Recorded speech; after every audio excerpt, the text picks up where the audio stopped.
Hi, perhaps you're tuning into this video as an avid MBTI enthusiast interested in learning about personality types and learning about yourself and your own personality. Who are you, really? What makes you tick? What are your interests? What are your passions? And then perhaps you found yourself watching my channel and found yourself wondering where the videos have gone. Why are there no videos about MBTI anymore? What happened? Did I change my mind to stop making them? Did I where do I stand?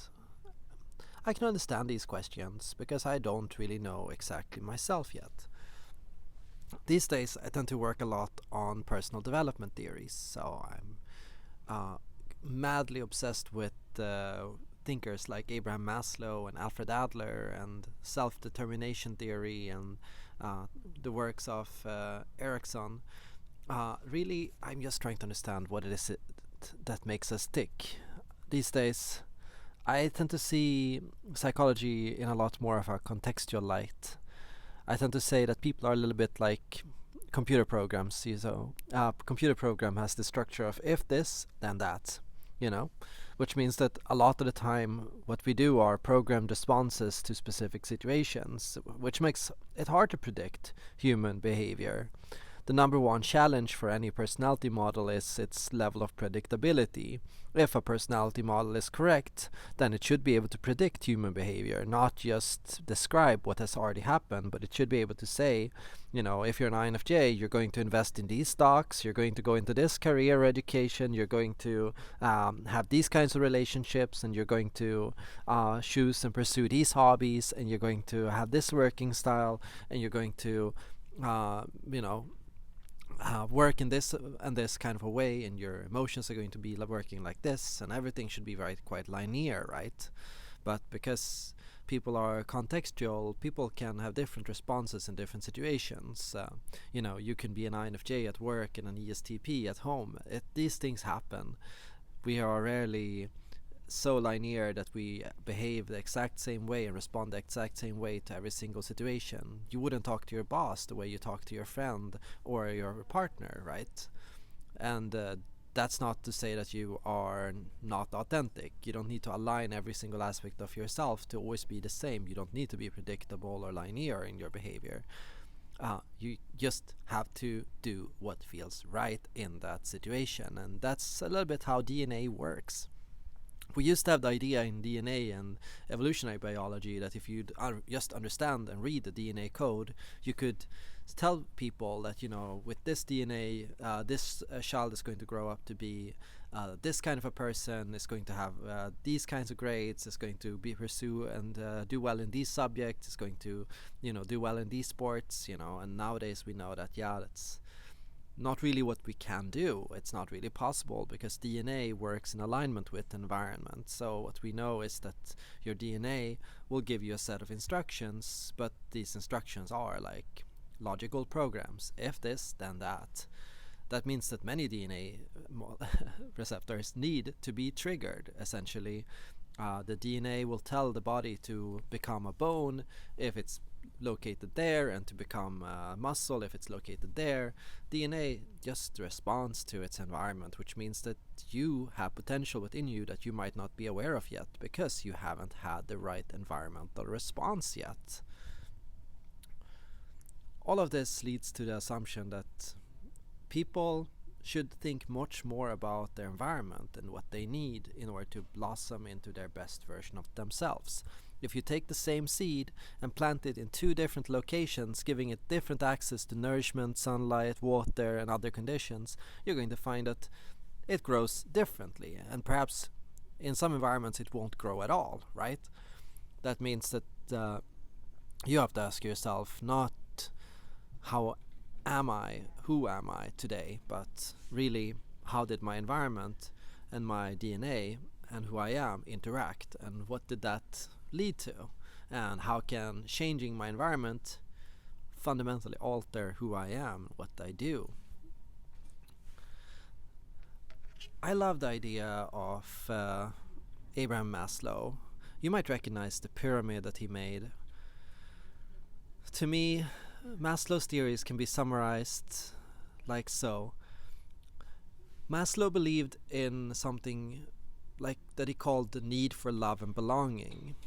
Yeah, people act differently when they feel that they are loved and that they belong somewhere. If you feel that you have a community, that will drastically impact how you act and behave compared to how you would otherwise. An INFJ might not be an INFJ if they are exposed to a condition and environment that provides them with a feeling of love. Here, it's not so much that you changed, it's just that you finally found an environment that gave you the confidence to be who you really are and who you can be at your very best. What we're interested in here is not who am I right now, but we're interested in what am I when I flourish? What am I in a state of flow? And you might recognize this from my past videos. Personality is who you are at your best, not who you are right now. Similarly, a person that feels that they don't have the fundamental need of security, a home, food on the table, shelter, protection, a person that worries for their lives, a person that doesn't feel safe, such a person is not going to thrive, is not going to flourish the same way a person that is given security is going to flourish, right? I have so much to owe to the fact that I was raised in northern Sweden, one of the safest and calmest places on earth, and that I was treated with love and respect from all my friends and colleagues, or classmates rather. I didn't really have colleagues at that age. No, I can only say that I grew into the kind of person I am today because I was given everything I needed to succeed.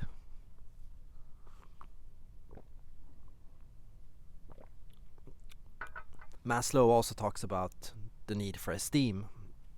You know, the idea that it's not enough to just have love and belonging and to have security, but people need to feel that they are competent, capable people, that they have their own needs, their own skills, their own abilities, and the things that make them unique. Esteem is this feeling of having a character, having a basic identity, having something that only you can do, something that makes you unique, some way you can contribute. It's built on feeling like you have the freedom to explore your own identity, to practice and develop your own sets of skills, the ability to feel that you can be and make yourself useful for other people with these skills too. That's equally important.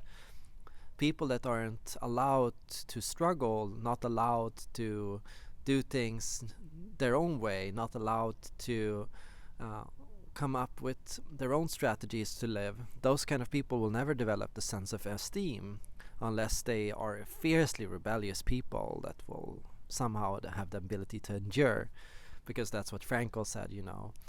Frankl argued against Maslow and said that, you know, yes, this is true, most people need this to thrive, but there are people, he said, and I've seen them because he was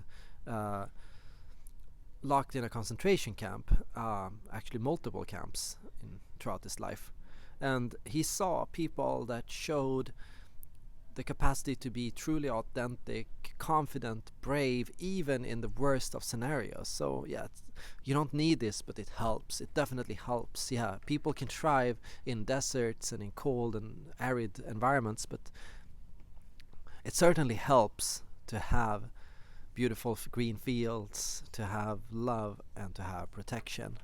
It helps us all.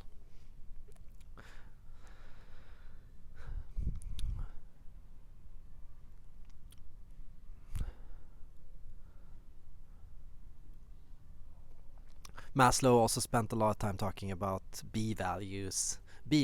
So he said that when a person has actualized, they can have and cultivate this feeling of aliveness or vitality, of just being. I am here, I'm alive, I am here to experience and see all these beautiful things. This is kind of cultivated in a bit of a sensory lens. I like to speak of because of course I have my own theories on this. I like to speak on the idea of aliveness. Essentially, what I found is that aliveness rhymes very well with sensing at its best. You know, when you're fully immersed in a task, when you are able to truly enjoy a nice hot beverage, when you're able to feel the texture of something smooth and comfortable, when you're able to be loud, when you're able to be fully engaged with your work, to be fully present, devoting 100% of your attention to it, when you're able to really sit down and have a conversation with a friend and be 100% present in that conversation, 100% connected to that person, to be fully there, that's being alive. It's that moment or that experience of, I am sitting here, I'm here in my body, I feel comfortable in my body, I feel comfortable in my clothes, I feel immersed with this activity and this experience. I feel the sensations, the wind, the place. I see the person in front of me. I see their eyes, their facial expressions, their body language. I see how beautiful they are. I am captivated by their speech and how they talk, and I am enjoying listening to them, and I'm enjoying talking back to them and sharing and opening up and expressing myself. I can enjoy being on stage, speaking in front of a group of people. That aliveness, that I feel rhymes so well with the qualities of sensing or the five senses. And I think it's something we all need to cultivate, not just a specific personality type, but something we all need. Just like we need consciousness, I think, which overlaps so well with the idea of intuition or meta-awareness or awareness that you are aware. We need to cultivate an active and vivid imagination. We need to have big dreams. We need to feel a sense of oneness with the world, with the universe. We need to feel connected. We need to see patterns. We need to be able to look at the bigger picture, to zoom out from what's going on, right?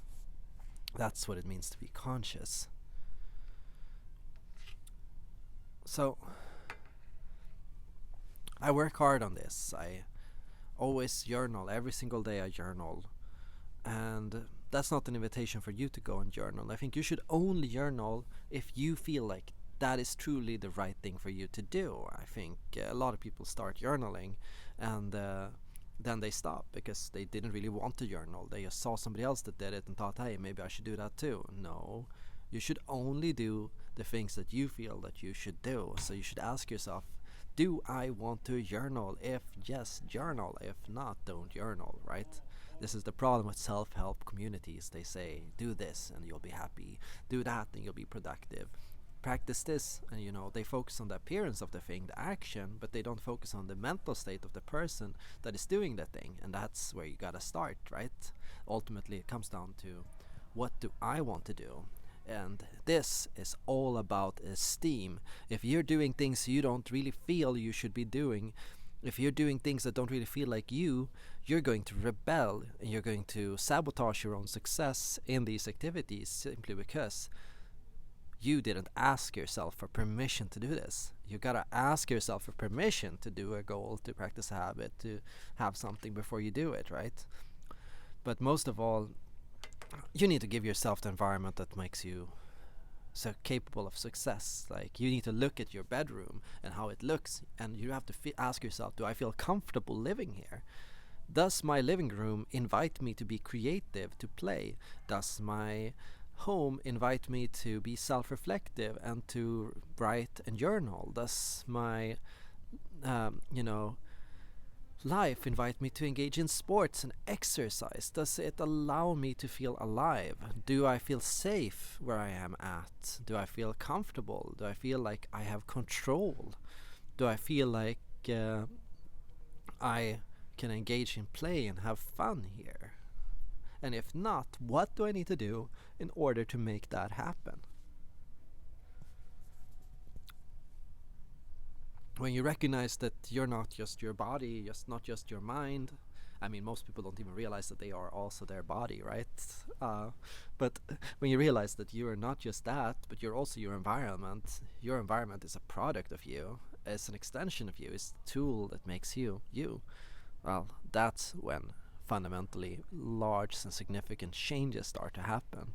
You are your relationships, the sum of your friends, the sum of your living room, the sum of your bedroom, the sum of your workplace and everything that you do, that is all a part of you, and that is what makes you who you are, not just yourself, not just your personality type, but your personality type and your environment, right? Your fundamental code, but also the environment that brings it out. And you won't know what's in that code until you found the environment that really brings that code out. Otherwise, it's just going to be throwing errors like cannot compile. I'm so used to that as a programmer, writing a script and then trying to push it, and then it says could not compile. Because the code might have been great in theory, but if it cannot compile, if the program can't handle it, if it doesn't follow the right syntax, if it doesn't work with what you need to do, it's not going to work out, right? Today I have this feeling, lately I feel like I've been so productive, but I'm starting to have a bit of a personal lesson in all of this. I'm starting to realize that I'm coming up with so many ideas, I'm delivering so many projects at work, but what I'm ending up with is just a long list of projects in review. So many of my projects get stuck in review, sometimes for months before anyone approves them or looks at them. It's a reminder to me that I need to change my process for how I innovate. I need to spend more time on documentation and on the process of reviewing, testing and measuring my work to ensure that it can work with my stakeholders, the people in my company that will need and use these things, and that it's really aligned with what they need and how they work and what feels good for them.